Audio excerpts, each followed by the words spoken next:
Hi, I'm Jerry Hirsch, and I'm here with the Lodestar Foundation. This morning, you've heard some really provocative and extremely interesting substantive presentations.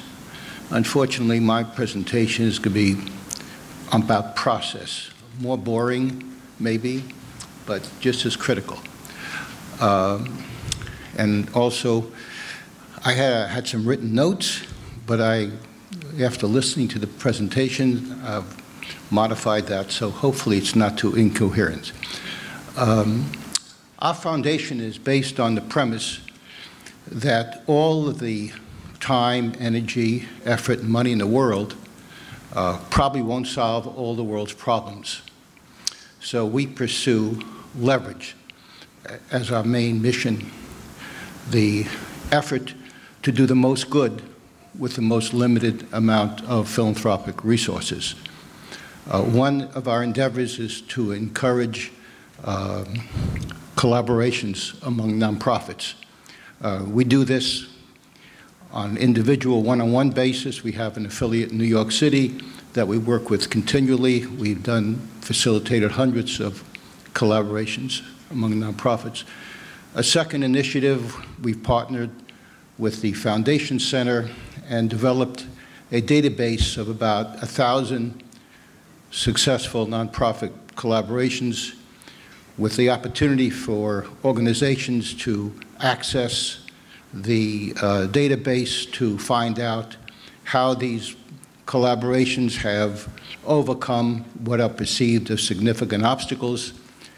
And we've also helped facilitate the commitment of foundations and groups of foundations in 6 major cities in the United States who are helping nonprofit collaborations in those cities. So one of the reasons why we facilitate nonprofit collaborations is there's so much duplication. I guess a trivia pursuit question might be, what state do you think there are more nonprofits per person than in any other state? And the answer is actually it's not a state, it's here in the District of Columbus, where there's one nonprofit for every 86 people. That was before you guys came, so maybe there's a lot less than that. And I asked to speak to you because in this space, since we've been working in this space for 2 years, we found that there's more duplication, more overlapping than in any other sector we work with. And what makes the situation even worse is there are a limited number of institutional funders in this area. We've supported dozens of pro-democracy organizations, and besides the Democracy Fund and a few others, it's a very close-knit group of people. And because there's such a limited number of funders, their funding is diluted, and there's a diluted number of impact. In addition, the third problem is the work you guys are doing is so important. So I'm here to encourage you to do whatever you can to do more, to work closer together. When we support collaborations, we try to tell nonprofits to remember what we call our mantra, and that is for them to realize that the mission they have is more important than their organization. This applies to all nonprofits. Your mission, your goal, why you exist is more important than your organization.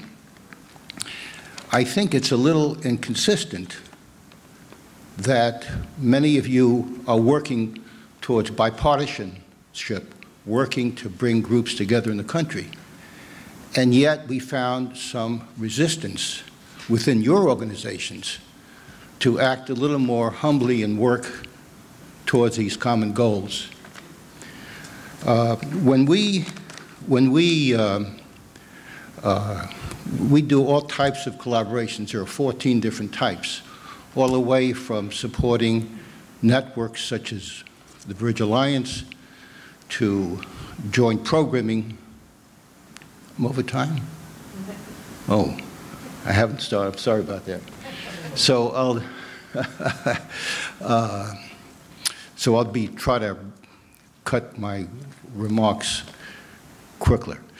One problem that nonprofits have come to us with is their concern if they work closer together with others, then funders will take different streams of funding and combining.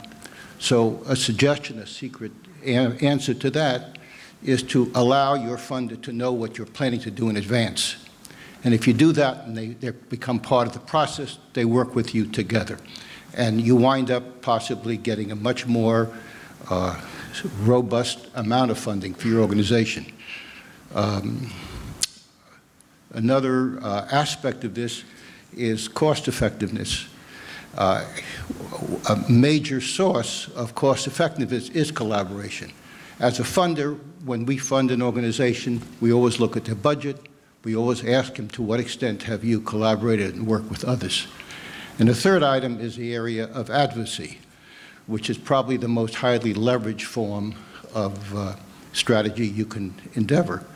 And I'm sure most of you are involved in advocacy. But advocacy through your networks, through your organization, through organizations, or maybe a subgroup of Bridge Alliance, would be so much more powerful, possibly in many cases. And some of you may not be familiar with the totally certain of the differences between advocacy and lobbying.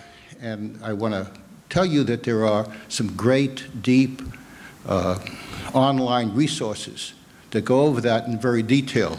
Organizations such as the ABA has a great online description, the Urban Institute, the National Council of Foundations, and the Foundation Center. And while you're at it, there's also some great online information about collaboration among nonprofits. A major one is an organization called, an entity called the Power of Possibility, which is put out by BoardSource, and there are others. La Piana has one, the Foundation Center has one. And finally, I just want to say the work that David and Debbie Lynn are doing on behalf of Bridge Alliance is really so superb. They demonstrate their support for collaboration. I think in the future, they're working on other things that will more facilitate the field. And I hope you will all continue to participate as you have. I think this is a great alliance. Thank you so much.